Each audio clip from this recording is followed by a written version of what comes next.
You might have a website, but the question is your website doing the heavy lifting to bring you up as an authority in your coaching niche? In today's episode, I'm joined by one of my friends and colleagues who is a brand specialist who's going to walk you through some of the key things that you can do on your website and in your branding to really show up as an authority in your space. Welcome to the Best Damn Coach podcast. I am joined today by a longtime friend and brand strategist and creative mind. And I'm excited to talk about websites and branding and when's the right time. And I'm just so grateful that you're here. So, welcome to the show, Tiffany Neuman. Thank you, Amanda. I'm so excited to be here today. We go way back, although at the time of this recording, we haven't well, we haven't been in person together for I feel like way too long, and also even catch up. But I feel like we've met probably 4 or 5 years ago in COVID, right? I Yeah, think, I think it yeah, during our, was our mastermind, I think it was, right at the and beginning. Not the yeah, beginning. yes.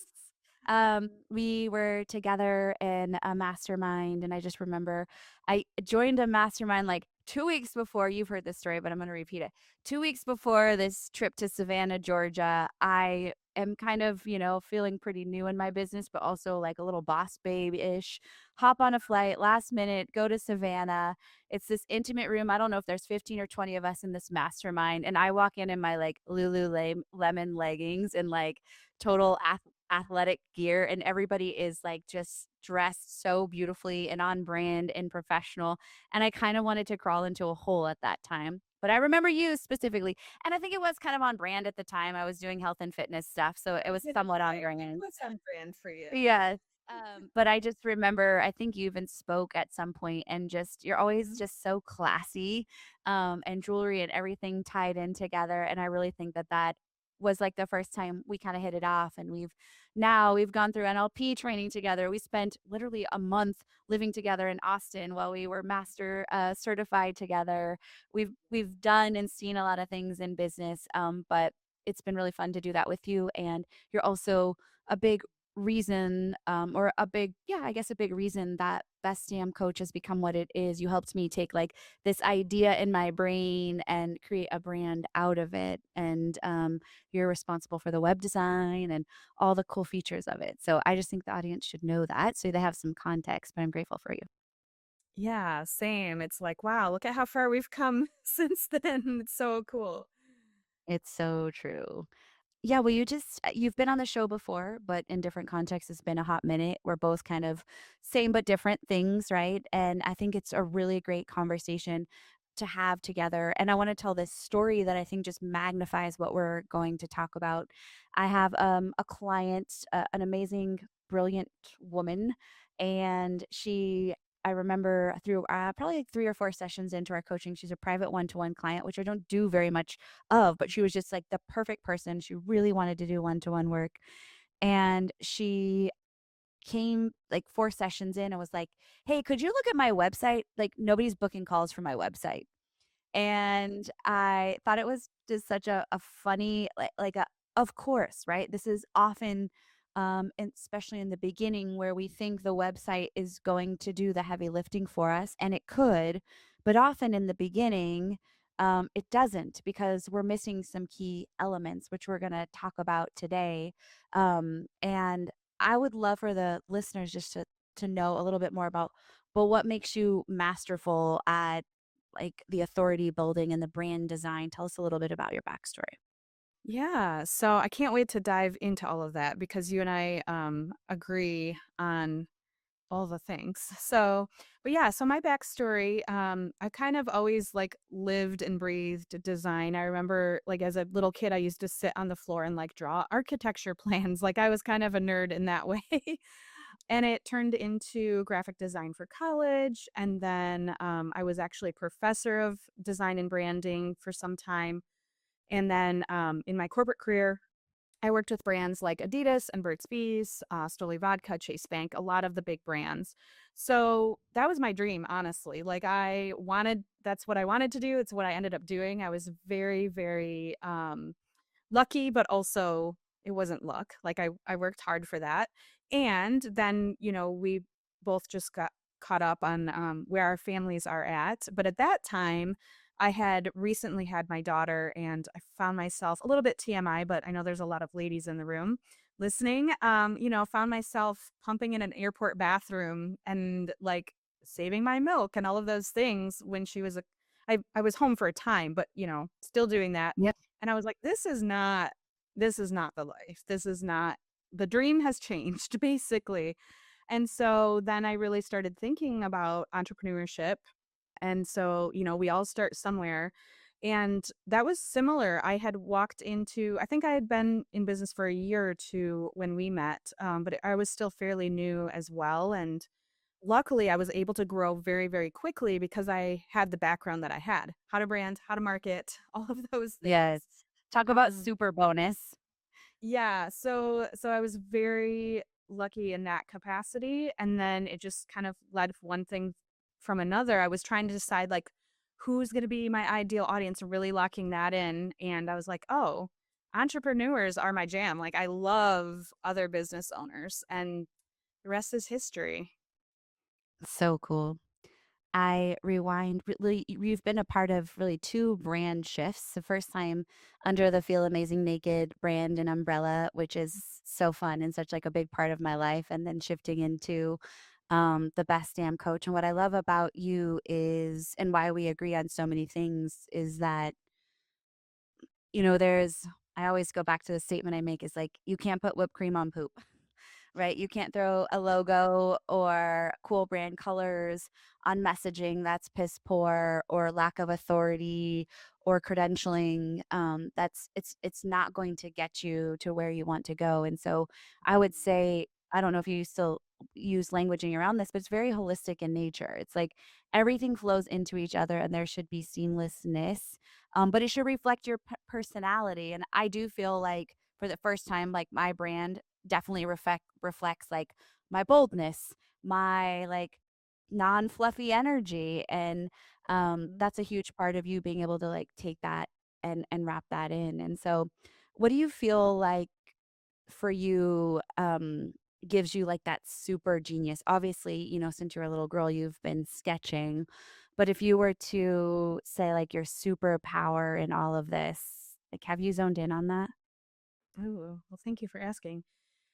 Yeah, I think for me it is like you said, the holistic piece. Like I tend to look at things really big picture and then look at and then dial into the minutia, right? And so um I also I was gonna say, I see the future. That's not really it. I do not see the future, but what I love to do is help people look like 3, 5, 10 years out, and, you've probably heard me say this because 'cause we've been around each other enough, and then reverse engineer from, like, where they want to be, and so I think so often we tend to, like, brand for where we're at right now, um, and then we keep like changing it. Where if we brand for where we want to be, then we actually can grow and evolve into the brand and it becomes part of our identity. We always want to kind of stretch ourselves when we're branding, in my opinion.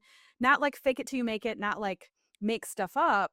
And like when you first did Best Damn Coach, you were in the health coaching, but you had all the credentials to be the best damn coach. And in my opinion, you are the best damn Oh, coach. thank you. So like, you know what I'm saying? So it's that's a big piece of it too, is like seeing the potential in people, seeing like my tagline is make your message a movement, seeing how their each person's message can be a movement and helping them really differentiate, especially, we don't have to mention that we're in the age of AI and like, everything coming out of that is fairly the same. It scrapes the internet. Everybody starts sounding the same. And so I would say my superpower is like seeing that differentiation and how somebody can really stand out from like the masses. So good. I love that so much. And I actually feel that a lot around my branding for sure is not only has it been securing my identity, it secures my client's identity, which I love the most about my branding is they see it and they're like, I want that. And then it's my obligation to close that gap for them and lead them into that, right? Much like you, I feel like I see their potential and they borrow my belief before they have it for themselves. And I really, really love that about the brand. So okay, so let's go more. Oh, go ahead. Were you gonna add in? I was just saying so good.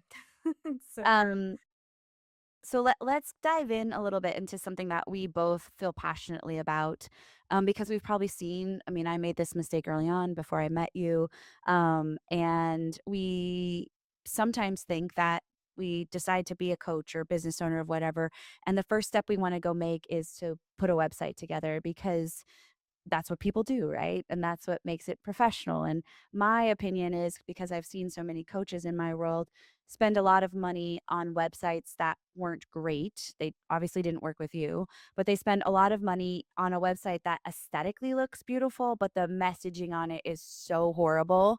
And clearly they worked with a designer and not somebody like you who sees the whole picture. And I just think there's a lot of work to be done in the beginning stages when you're really honing in. Like, who do I want to serve?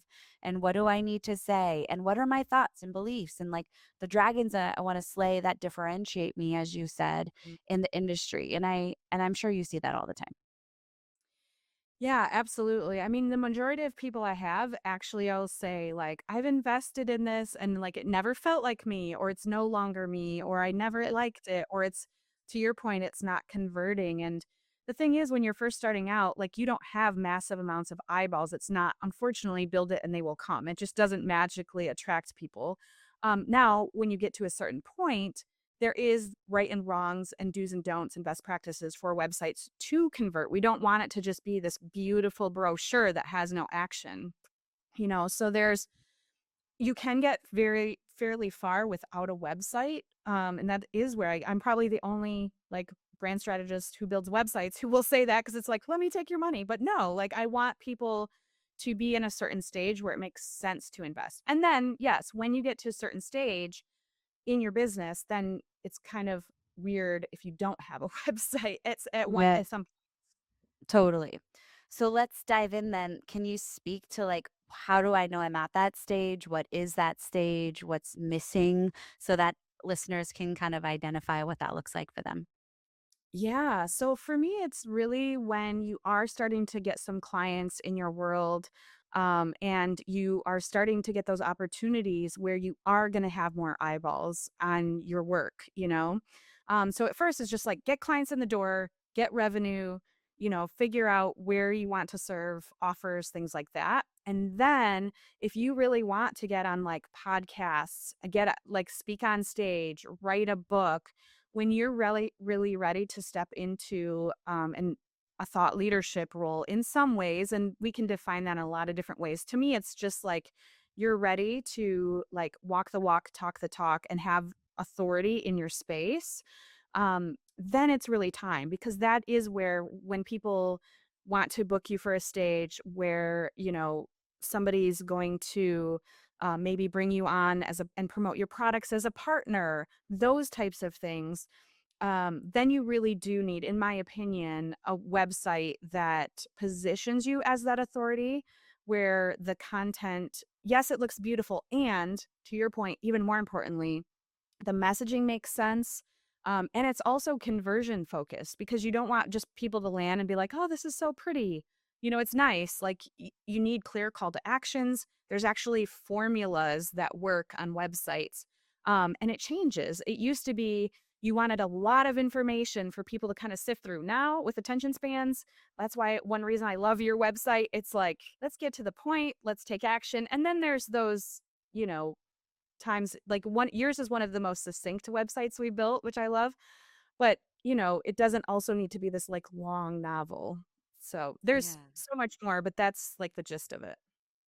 Can we speak to this just like authority place in general? Because I think that in the age of AI, we just did a big implementation event inside the Best Damn Coach. We're constantly revisiting an AI because I rejected it so hard in the beginning. And then I was like, I'm doing my people a disservice, right? So now it's figuring out for me, everybody's going all AI. So my personal approach is AI behind the scenes, and I'm trying to go as human forward as possible in the front to build that level of connection. But there is this authority. So I did this practice the other day. I don't know if you've ever done this, and I use Claude. So I actually stayed out of Claude because most of my clients use Chat GPT. So I wanted to emulate the client. And I just said, basically, I'm looking for a female coach that can, I'm looking for a coach that helps female coaches to grow their business, to figure out how to fill their client roster. Like, have you gone through that practice? Basically, seeing what happens and if you come up in the mix, right? And it was super eye-opening, because it was very vanilla coaches that don't like, they're great people. They're well known, like Marie Forleo was top 1, pick. Of course, like, she's brilliant, but she does not customize. She does not do the same thing, in my opinion, at No, all that I at do. all. But the reality of the situation is this is what's happening, right? And so obviously we're learning now how to set up LLMs so that we are becoming searchable. We're learning all these pieces, but there's still this missing authority piece for so many people because they are relying on AI to write their content. Or I honestly don't even think it's a reliance. I just think it's like they don't know who they are yet in business. I didn't know who I was until probably the last 4 years in business, and I was afraid to say some of the stuff maybe that rolls off my tongue now. So there's this place where I think authority becomes super relevant when you know who you are and you do wanna cross that barrier now, and you're, like, totally comfortable with being seen and heard and saying the things that you most believe in. Yeah. No, 100%. And again, I mean, when we first met, AI was barely even a thing, right? Like it's so crazy Yeah. to think how fast it's shifted now. And 100%, I love that you said the human first because I am practicing the same way. Like the more authentic our brands are, the more we're bringing out our humanness, our essence, that's what's key because, AI, like Claude just came out with design and you can like push a button and get a website. They all look the same, they all sound the same. And it's pretty crazy. And it's doing people a disservice. So if we're talking about authority and I go out and I see one of these websites and it's like subpar, then that's not the person I'm going to want to partner with. That's not the person I'm going to want to host on my stage. And so I talk about there's a difference between ready and being recognized. Like we might be ready for those Mhm. opportunities. We might feel excited to go step on the stage or, okay, I'm going to write this book. I get so many people who come at that moment like, "Oh my god, I booked a TEDx talk. This is huge." Or and that's a big step. Maybe it's just even like the first like you're invited to Webinar. speak. I was yeah, just anything. Like it's, that step or I'm going to write my first book or any of those instances, then it's like, "Oh my gosh, I just realized all these people are going to be looking and googling me or like now on the LLMs, they're going to be clouding me if that's a term." Um and so what does that look like? So like again, then we really need to capture it and position you as what I call a category of one brand, because that's what's going to make the difference when you truly are recognized as the authority. And then there is a whole process, which I'll be transparent. We're learning the whole, how you to show up. It used to be just SEO, now it's AEO too, right? Mhm. Um, and making sure websites are optimized for that, and making sure that LinkedIn actually is one of the top places now that they're scraping. So it's like, and it's probably going to keep changing. So it's so interesting. It's so interesting because in that same search I did, obviously the research I was doing was to try to continually improve my website, if we're doing show notes for every episode, like what is going to influence the LLM searchability. And LinkedIn, yeah, came back the reliance, and literally it was like the next 2 days I was like, it's time to be on LinkedIn. So I'm trying. My goal right now is just being interactive there, posting 2 times a week, so that's been kind of fun, actually, I'm kind of liking it, so that's how I knew I was ready. I tried to do LinkedIn a couple years ago, and I was like, "Nah," now I'm kinda like, "Ooh, this is kind of fun." So, yes, totally agree. Okay, digress there, but I wanna come back to the thing you just said, category 1 brand, but also the things to look for. So I'm sure my listeners are wondering, what do I look for? How do I know it's time to, like, level up or build more authority? Or do you have any things to, I guess, to audit our own sites or to audit our own existing brand to know when is the right time to go big Yeah, or to absolutely. go more So intentional? I don't even have to say it's big. It's just like to be more intentional, right? Yeah, I would say a lot of it is intentionally. I mean, some of the very obvious ones, like I said, is like, oh my gosh, you're gonna do this thing. Maybe, like I had one client, she's like, I'm going all in on Substack. I'm growing really quickly. I was, and like now I have no place for these people to go land that I'm proud of. Like I have a website, but I'm embarrassed by it, right? That type of Sure. thing. Or starting a podcast. Like you can start a podcast without it, but if you want to say do podcast swaps or things like that, then it's like, okay, where are people going to go check you out? Yes, you can have social media, but I've also noticed in the last, honestly, year or so, social media isn't like LinkedIn is kind of a separate thing, but like people are leaving Instagram. People are not, they're just done with the scrolling. And so it used to be like, oh, I have an Instagram, like that can kind of count. I can still sell on there. But really having that landing page that you own and the intellectual property that you own nobody else can take away from you, I think is now more important than it used to be. So, Yeah, yeah. totally I would agree. just say, like, really, when you're ready to be seen by more people, and if you're going to increase your visibility, then having that place to land becomes important. Yeah. My other thought or my question for you is, I mean, what's a reasonable expectation as far as the lift that our website should do? Going back to my client that I talked about in the beginning, right? She's like, nobody's booking sales calls, and I noticed this kind of idea, which I probably had too. You didn't, because obviously you come from the background, but I was so green at no marketing, no sale, like none of that was in my wheelhouse at all. But there's also this expectation that just landing on a website leads to book a call. And it's not to say there's exceptions, but it's probably because we've done the work ahead of time to like we've done the heavy lifting and maybe a TEDx talk or a webinar or something like that. But could you speak to maybe some things to look for or some things that would be important for us to think about so that the website does do so much of like the work for us in building that authority? Yeah, absolutely. So, like I said, just being succinct, being very clear in your message, and telling people exactly what to do. So, for some of my clients, they have a lot of offers, or they even have different segments of their market. And then you go to their website and you're like, I don't even understand who this person is or what they're doing.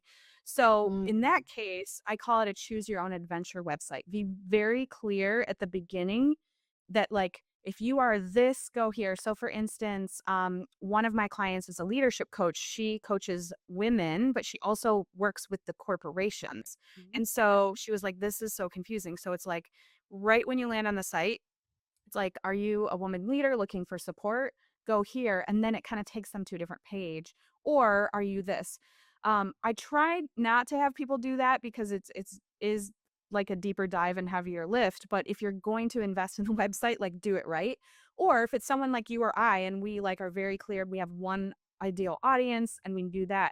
Keep it succinct and only have one to call to action throughout the site for the most part, and that's really what will help with conversions. If you're very clear about, like, okay, I want you to book a call, then that is pretty much the only call to action. And not having them go down all these rabbit holes. Like a blog is good because it does help with SEO and AEO. So I'm saying, and like same with podcasts, like still do that, but often people just want so much on the website. And then people just kind of get lost down the rabbit hole and they're like, oh, let me click on their Instagram. Okay, well, now I'm on Instagram and then I'm seeing other things and then I forget about the website I was looking at. Now you're looking at cat videos and Exactly. So most of the time I tell people like don't even put social media links on your website. Like they know how to find you on Instagram, right? Like keep we have to train people and keep them very focused. And it and that is my opinion, especially now. Like my opinion's different than it was 3 years ago, but like the more succinct we are and the more that we like invite them to do the thing we want them to do. So if it is book a call, for me, I don't have the capacity to do a ton of calls most of the time. Like I do give people that option, but it's more like take the audit that I have and then that will walk them through the process. And then that specifically leads them, depending on the audit, of like, okay, where am I at in my authority? What is the best next step? So I actually built a tool to help people through that process. So there's a lot of ways to do it, but the main thing is just really guiding them, and then also being very clear about who you are, what you do, and how you can help. I know that sounds silly, but like No, that's the best. we often forget that they're not here to learn about us. Like I mean, I hate to say that, but like the about page is great and somebody can learn about you, but they want to know what's in it for them and how can you support them. And that needs to be really clear in like 7 seconds. Yeah. I mean, we talk about that on the show nonstop. It's obviously a hill, and like at the mountaintop I'm screaming from is especially going back to AI, intangible outcomes and very vanilla descriptions. Like I'm a coach who helps women find their purpose and reconnect to themselves. It's just not going to do it. Because there's a lot of other people saying that, and we have no idea what find purpose and reconnect to themselves. Like in the mind's eye actually means, right? So we have to do a better job to bring that person in very quickly to grab attention. So, and you and I are both so passionate about that piece for sure.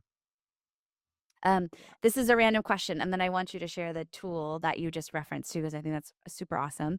Is what are you doing right now? If you could just give us one thing, maybe one tip to maximize that Claude and chat search so that we are more findable when it comes to websites or blogging. Have you found to be something that moves the needle the most, or you're just still in the playing playground stage? Yeah, I mean, I'm playing some, but the biggest thing is and this isn't even anything I do, but like I said, LinkedIn right now is so weird, but that's kind of like where they're focusing on for like what we do. But the other thing I would say is it is going back to like the heyday where SEO and blogging was big.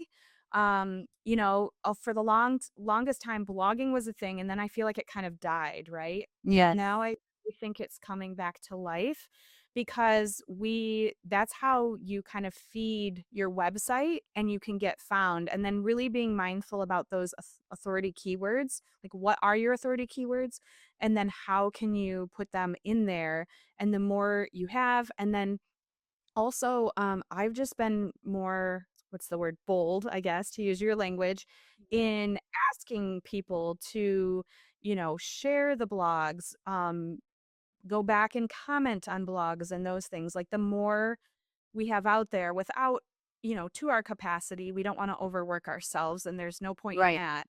But, where can you repurpose? Like that's what I've been teaching a lot of my clients is like once you have the language, you have your authority built, how can you repurpose a lot of your content and just share it in different and new ways?